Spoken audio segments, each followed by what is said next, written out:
خپل فطرت راکړئ ما سره انصاف وکړئ او دا که زما حق نه وي بیا خیر د اختلاف وکړئ زه په نمونه کې ښکلې زنانه لرم زه خو صدیقه لرم زه خو فاطمه لرم زه خو یوه ښځه یم باید چې پاتې ښځه شم او زه خو ډمه نه یم چې په هر ځای کې دې ګډه شم او دا خو زما حق نه دی چې زه دې نرخځی شم زه د اشتهار شم زه د لچه په هر ځای شم او دغه زما حق نه دی سړو کې چې ورګډه شم دغه زما حق دی چې سړو نه زه په ډډه شم او دا د ښځې حق نه دی چې کور نه یې بهر کړه دا د ښځې حق دی چې جایداد کې حصه ورکړه او څوک چې وایي داسې چې نه دا به نوکري کوي دا به هم دکان ته ځي هم کار به د پټي کوي او دا به د سړو سره هم یو شان سیالي کوي نو تا چېرته لیدلي چې غواګانو یې وي کړي دي دا چېرته لیدلي چې غواګانو یې وي کړي دي چا چېرته په میخو باندې هومرې ډېر راښکلي دي او داسې چې چا کړي نو چا ښه ورته ویلي دي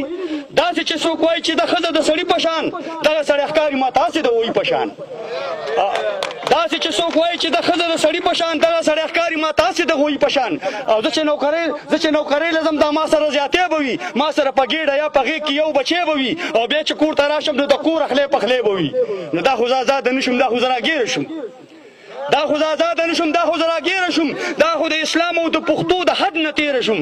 او زه چې کلنډره شم زما هغه عفت څه شو ما له چې الله راکړی ځان له حیثیت څه شو زما د پلار او ورور یا د خاوند هغه عزت څه شو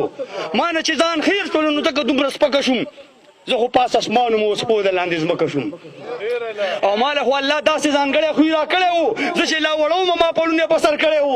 لوبې هم فطرت مې ګوره ستا نه جدا کړې وې تا به بلوري او ما ګوډیانې جوړې کړې وې لوبې هم فطرت مې ګوره ستا نه جدا کړې وې تا به بلوري او ما ګوډیانې جوړې کړې وې څوک چې وایي داسې چې نه دا زمونږ په شانې دي او دا به بسوګه پوګه مونږ سره روانې وي نو ستا نه دا تپوس کوم ته بچي راوړلی شي ته چې زما په شان ده که نه نو تا نه دا تپوس کوم ته بچي راوړلی شي ته څلور پنځه بچي په ګېډه ګرځولی شي ته د مور په شانې مینه زوی له ورکولی شي ته د الله خو للو غزل ویلی شي زه جدا جذبات لرم زه بېل احساسات لرم زه خو د خالد بچی یم زه ښکلي صفات لرم ما له خپل فطرت راکړئ ما سره انصاف وکړئ او دا که زما حق نه وي بیا خیر د اختلاف وکړئ ما له خپل فطرت راکړئ ما سره انصاف وکړئ او دا که زما حق نه وي بیا خیر د اختلاف وکړئ زه په نمونه کې ښکلې زنانه لرم زه خو صدیقه لرم زه خو فاطمه لرم او نه ځم په یورپ پسې بیا خو به بربنډه شم نه ځم په یورپ پسې بیا خو به بربنډه شم شپه ورځ به نه پېژنم هر وخت به په منډه شم او دا روشن خیالي رانه په زور باندې عزت اخلي دا روشن خیالي رانه په زور باندې عزت اخلي او دا روشن خیالي رانه خدای ګو چې جنت اخلي زه خو جوړه شوې ګوره ګل غوندې نازکه یم زه خو د خپل پلار او د خاوند د کور ملکه یم زه خو د عصمت او د حیا په کالو ډکه یم زه مضبوط دلیل لرم ما سره قرآن شته زه مضبوط دلیل لرم ما سره قرآن شته ما سره نبي شته دی ما سره فرمان شته زه تابعداري به د احزاب سوره نور کوم او دا زما دستور دی ژوند به دغسې ضرور کوم زه تابعداري به د احزاب سوره نور کوم او دا زما دستور دی ژوند به دغسې ضرور کوم او ای شاعره تا خو له خپله برخه ورکړله ای شاعره